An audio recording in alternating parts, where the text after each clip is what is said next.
السلام علیکم ورحمۃ اللہ وبرکاتہ۔ اللہ کے نبی صلی اللہ علیہ وسلم نے فرمایا کہ مومن کا معاملہ بھی عجیب ہے، اس کا ہر معاملہ ہی اس کے لیے باعث خیر ہے، اور یہ چیز صرف مومن کے لیے ہے۔ اگر اسے کوئی نعمت میسر آتی ہے تو اس پر اللہ کا شکر ادا کرتا ہے تو یہ بھی اس کے لیے بہتر ہے، اور اگر اسے کوئی تکلیف پہنچتی ہے تو اس پر صبر کرتا ہے تو یہ بھی اس کے لیے بہتر ہے۔ کہ زندگی میں ایک سا وقت تو کبھی بھی کسی پہ نہیں رہتا، کبھی خوشیاں، کبھی غم، کبھی رزق کی فراوانی، کبھی رزق کی تنگی، کبھی صحت، کبھی بیماری، کبھی یہ زندگی، پھر ایک دن کبھی موت۔ لیکن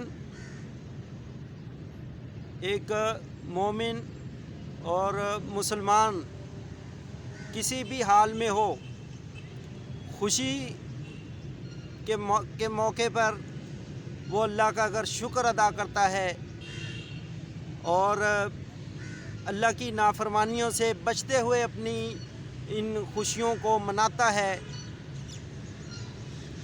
تو یہ بھی اس کے لیے باعث اجر ہے۔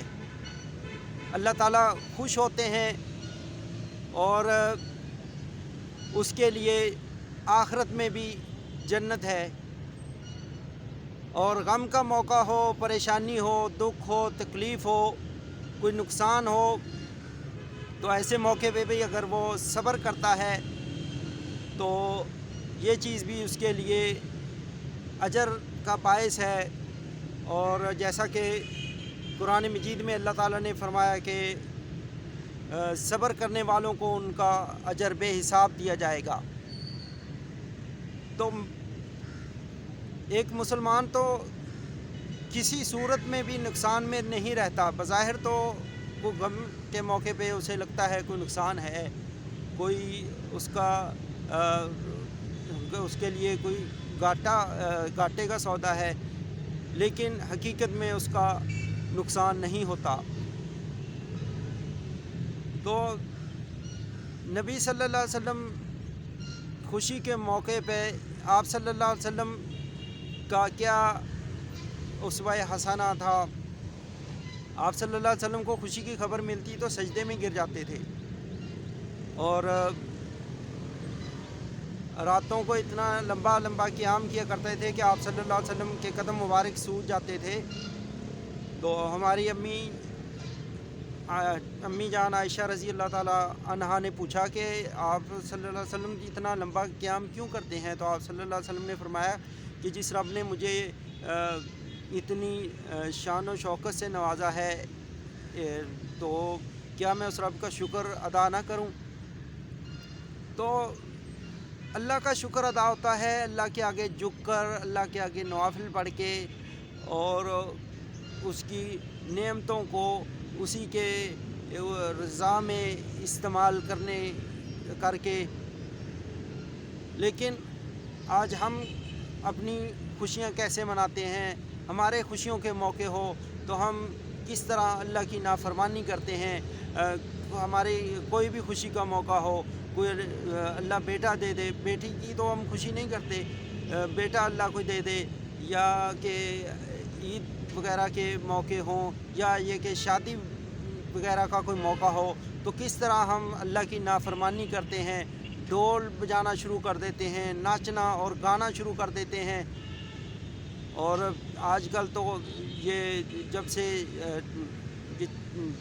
ویڈیوز وغیرہ کی یہ وبا چلی ہے کہ اپنے ہی گھر کی خواتین کی، اپنی ہی ماؤں بہنیں جو بن سمر کے اور کس طرح کا لباس پہن کے شادیوں میں پھر آتی ہیں، اور ہم بڑے شوق سے ویڈیوز ان کی بناتے ہیں، اور ویڈیوز بنا کے پھر سوشل میڈیا پہ شیئر کر دیتے ہیں کہ دیکھیں کہ ہم بہت ماڈرن ہو گئے ہیں۔ اور کوئی کسی قسم کی ہمارے اندر ذرا بھی وہ اللہ رحم کرے وہ شرم اور حیا والا معاملہ ختم ہوتا جا رہا ہے۔ تو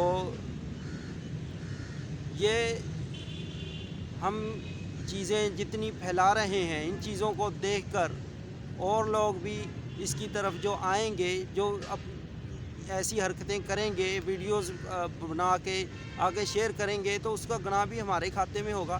جب ہم اس دنیا سے چلے جائیں گے، ہم نے جانا نہیں ہے اس دنیا سے، اسی طرح رہیں گے، تو کیا قبر میں ہمیں یہ ہمارے اس طرح کی پھیلائی ہوئی چیزوں کا ہمیں اجر ملے گا؟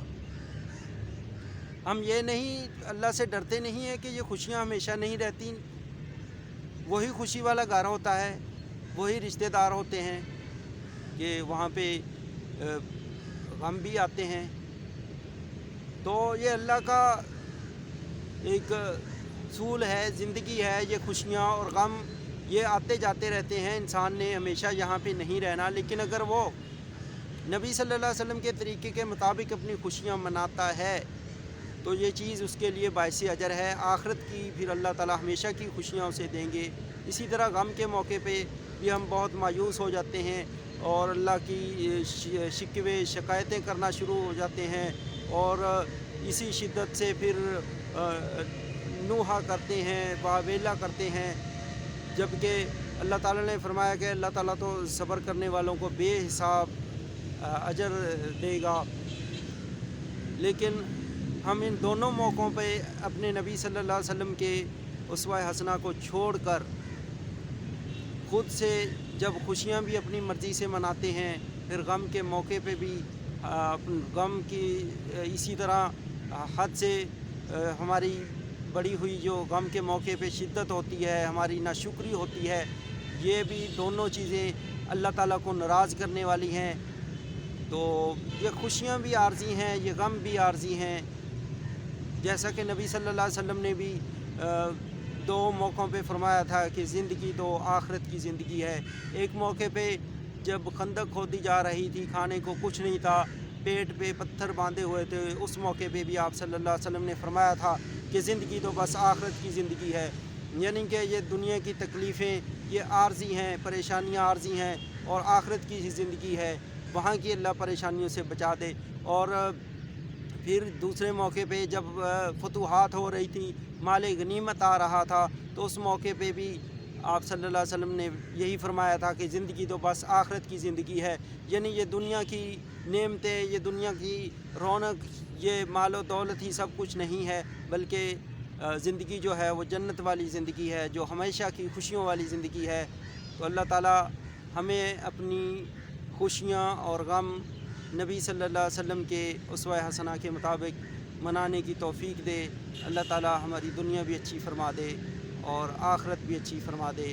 السلام علیکم ورحمۃ اللہ وبرکاتہ۔